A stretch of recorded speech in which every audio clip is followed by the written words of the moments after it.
Hello everyone and welcome to Book Days.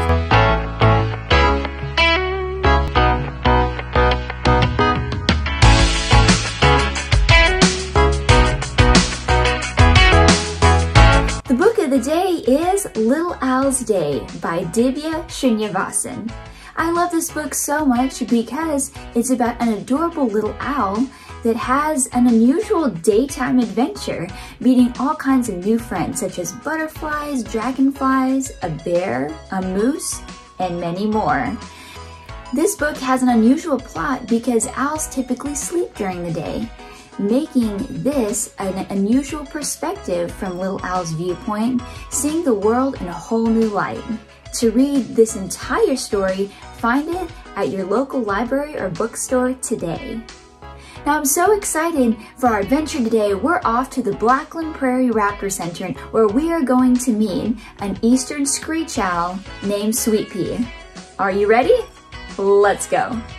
I am here today with Laura Johnson, training manager here at the Blackland Prairie Raptor Center. Thank you so much for being here today. Well, thanks for joining us. I'm so excited to be here in Lucas, Texas, learning all about the owls particularly, but also all your wonderful raptors here at the center. So let's go ahead and get Sweet Pea out for you guys to see. We came during Sweet Pea's nap time. Oh, perfect. Our owl of the day. Thank you. We'll see if we can get a shot of her. Sweet Pea. Because our book of the day is about the little owl, we had to come here to the Raptor Center to see Sweet Pea, the owl. Here she comes. Oh, hi, Sweet Pea. Aren't you precious? Now, what type of owl is this? She is an eastern screech owl. They're the largest species of owl found here in North Texas. And they come in two different colorations. She is the gray morph, but they can also be found as a red morph, meaning they'd have red coloring all over them. Typically in this area, we see more of the gray coloration just because she blends in really nicely with the types of trees that we have around here. But in East Texas, you see more of the red coloration because they have pine trees, things like that they blend into. So precious. Now, I understand that their screech, do they actually have a screech? They don't. That's a really good question. Most people think they would scream, right? Because their name sounds really scary. For sure. But they actually have a really low trill vocalization. And the reason she's not doing it is she's pretty comfortable. And whenever they're listening or a little bit on edge, they'll do it. It kind of sounds like a horse trill or neigh. It's totally different than what you'd expect. But they definitely, oh, and she's listening right now. So whenever an owl moves their head around like that, they actually have ears that are on opposite sides of their heads, like one's up top and one's on the bottom. So whenever they're listening, they move their head back and forth and it forms a triangle. And that's what helps them be able to hunt and be successful with hunting things in a completely dark room. So these aren't their ears? Those are just their little ear tufts, and it helps make them look a little bit bigger. That also helps them blend in really well with tree bark. So whenever she's calm right now because she's used to being out in front of people. But if she were nervous or scared, she would actually become really slender and she would close her eyes like one at a time. So that way you can't even see her eyes because you can tell right now she's blinking a little bit. You can see that her eyelids are the same color as the rest of her plumage. She is precious. Now, I noticed her turning her head. Can she turn more than 180? She can. Now, a lot of people think that they can turn their heads 360 degrees. That's just not true, right? If you think about all the important things you have right here in your neck, if she were to do that, her head would pop off. So she can turn it about 280 degrees, right over her left shoulder, over her right shoulder. And the reason that she has to be able to do that is that she doesn't have space in her little tiny head for muscles for her eyes to move around. So you think about it, if we were to hold our head still and look up, down to the left and to the right, we can do that without moving our head because we have muscles that can move our eyes. Well, Sweet Pea, her head is so small and her eyes are so big in comparison that she can't do that. So she has to be able to move her head to look up or down. It's like if we were to put blinders on us and try to look up or down. Oh, and you can see that. Every time she moves her head to look, her whole head moves. Look at that. That is incredible range of motion. Wow. And is this how big they'll get? She's full grown and she's 19 years old. So she's been doing this her entire life. Wow. She's not going to get any bigger. Is that old or young in the owl world? Very old. Very old. That's typically they live about 15 years. So she's a record breaker out there. Wow. But she's been doing really great. She has vet care here. She has a stable diet. She doesn't have to worry about predators or habitat loss. And those are the main reasons why birds won't make it in the wild. It's actually a really small success rate of a bird making it its first year. And then from there, obviously, they still need to worry about predators and finding food and things like that, too. In the book, the little owl goes on quite an adventure during the daytime. Now, these precious owls, do they ever stay awake during the daytime? These guys do a little bit just because they're used to doing programs. So these guys will go out to schools, they go out to different groups, and because of that, their schedule's a little different. In the wild, they'd be classified as crepuscular, and crepuscular is just the big fancy term for dawn and dusk. So if you're thinking about things like deer, opossums, raccoons, those guys are going to be around up and around the same time that she would be in the wild. Now, there are truly nocturnal owls, so if you think about a great horned owl, they're more crepuscular, but a barn owl and a barred owl, those are truly nocturnal, meaning they're only awake in the middle of the night. And the easiest way to tell the difference by just looking at an owl, if they're crepuscular or if they're truly nocturnal, is by the color of their eyes. So you'll see that Sweet Pea's eyes are kind of that pretty green color. Yes, they're much lighter. Well, that helps us know that she's crepuscular. A truly nocturnal owl would have very dark eyes, almost the color black. And that helps us know, okay, this is an animal that's truly adapted to hunting when it's very dark outside. So, Laura, we talked about Sweet Pea's head. Can you talk a little bit about her eyelids? Absolutely. So you might notice that she's moving her eyelids independently of one another. And one of the reasons they do this is so that they can modify what they're looking at and help them blend into their surroundings. Camouflage is the key when you're a little bird like this. So along with that, she's able to actually modify her pupil size independently of one another too to help let in certain amounts of light depending on the time of the evening, stars and the moon, everything that might factor into her successful hunt.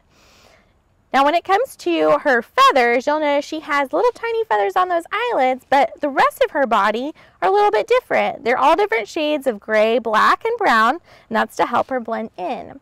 And most importantly, the thing about an owl is that their feathers are jagged on the edges, and that helps them be completely silent when they fly. So you can probably tell she looks pretty fluffy when you're sitting close to her. And that's just because those feathers are completely designed as an adaptation to help her be silent for sneaking up on her food. When you think about things she'd be hunting in the wild, things like mice, rats, they have what we call cone ears. Their ears are shaped like this to help them hear really, really well. So in order for her to be able to sneak up on those animals that are nocturnal and have incredibly good hearing, she has to be silent. On the flip side, she also needs to be silent so that she can hear where her prey is rummaging around. If she were flapping her wings and she'd be making a lot of noise, it'd be really difficult for her to be able to see or hear those little tiny mice that might be rummaging around the leaves. Very cool. In Texas, where can you find these particular type of owls? These owls are found throughout majority of Texas, especially on the eastern sides. Anywhere you think about where there's a lot of trees, you're not going to find a lot of eastern screech owls in the desert or anything like that. But especially east side of Texas, they're pretty prevalent. They're the #1 owl we get brought into the center with, a good portion of them, and that's for a couple of reasons. The first reason is the fact that they are incredibly good at adapting to living with humans. So especially in the Metroplex area where we have a lot of people that are coming into the area, these guys are great at adapting to living in neighborhoods. A lot of people will purchase Screech owl boxes and put little cameras so they can watch the babies hatch. And so because they're in areas that are heavily populated, they get brought in when they're injured. If they were birds out in the wild, further out from the population, we probably wouldn't see them as much. They're a really great version of natural pest control. That's the one thing I always like to talk about them. Bird of this size can eat about 3 mice a night, which is pretty substantial when you think about your backyard and some of those pesky animals you don't want to hanging around. People ask all the time, what are safe ways to control rodent population? And this is number one, right here. Get an owl in your backyard. That's right, that's right. Aw, sweet pea. Fantastic. And as we walk in here, we'll see a couple of different birds. One of our largest birds, you can see she's hanging out right there. This is Aurora, and she weighs just over 3 pounds. She's a red-tailed hawk. We'll see if she's hanging out. Yep. She's absolutely stunning. She was born and raised in under human care. What happens is we call it imprinting when someone takes a bird in thinking that they're doing a good thing. They take these little baby birds in, they feed them meat because they know they're carnivores, and they don't realize that by not reintroducing them back into the wild, they learn that they have to rely on humans for food. And so this bird right here, even though she looks huge and she looks like a fearsome predator, she would never be able to survive in the wild. She's not good at hunting on her own, and she doesn't understand that there are other predators out there. Yes. Now to your right, you'll see Petunia. She's hopping back and forth because she sees us kind of coming through. Hi, Petunia. Yeah, we'll see if I can get her on this side. She does this really funny noise. Let's see if we can get her to do it. What are you doing, huh? She's flapping her wings. That's kind of a sign that she's really excited about things. There we go. Yeah, so it's kind of cool. These guys are raised by humans, and so they see themselves as a human. They see humans as black vultures. So they don't understand, just like Aurora, that birds are, they have to worry about predators themselves. They have to be able to find their food. They see humans as potential friends. So they would not do well in the wild, and so that's why we have them here at the center. They make incredible ambassadors. She's trained to fly across people, and she's trained to follow just like a dog is, which is kind of cool. Yeah. What is her diet here at the center? Because I know in the wild they eat practically anything that's dead. So she's actually a really cool story because when she first came into the center, she was eating ground beef because the person that had raised her as a baby didn't realize that's really unhealthy for them. And so she had continued the rest of her life eating ground beef. She would not have lived very long at all, just a couple of years, and her lifespan would have been impacted by it.